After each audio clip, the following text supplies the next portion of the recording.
ભરૂચ જિલ્લાના અંકલેશ્વર તાલુકાના ગળખોલ પાટિયાથી અંધાડા તરફ જતા મુખ્ય માર્ગ પર વરસાદી પાણી ભરાવાની સમસ્યાને પગલે માર્ગ અને મકાન વિભાગ હરકતમાં આવ્યું છે।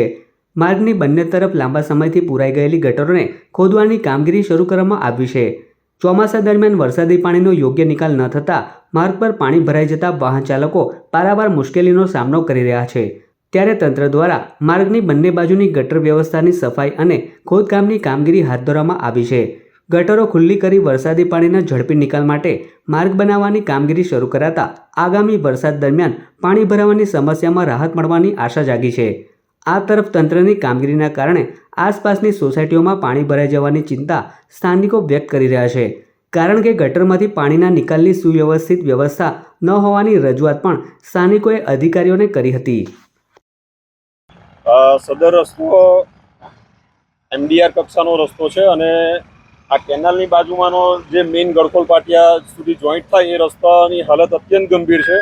એમાં ઘણું બધું મટીરિયલ અમે નાખી ચૂક્યા છે પણ એનું સોલ્યુશન આવતું નથી। એનું કારણ ટેકનિકલ એ છે કે રસ્તાની બંને બાજુ જે વરસાદનું પાણી આવે છે આજુબાજુથી એ બધું રોડ પર ભેગું થાય છે અને ગટરમાં જતું નથી। અને આ જગ્યા તમે જોઈ શકો છો કે જ્યાં અમે હમણાં ગટર પાડી છે એ ઓલરેડી ગટર હતી જ પહેલાં અને તેને પૂરી દેવામાં આવી છે।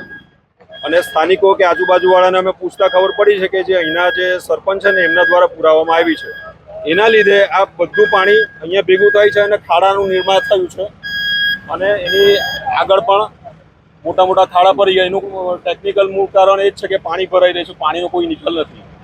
તો એના અનુસંધાને બંને સાઈડ અમે ગટરનું નિર્માણ કરીએ છીએ, વરસાદી પાણીની ગટરના પાણીમાં હમણાં અમે ઓલરેડી જે ગટરનું હતી જ એ પૂરી દીધી અમે ખુલ્લી કરાવીએ છીએ।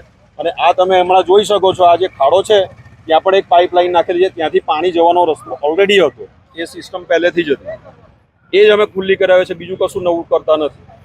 અને રસ્તાની બંનેની બાજુ આપણે રેન વોટર માટેની જે ગટર છે ને તે હોય જ છે અને એ રસ્તો ના તૂટે એના માટે જ હોય છે, તો તે જ કરીએ છીએ, વધારે એમાં અમે કશું કર્યું નથી।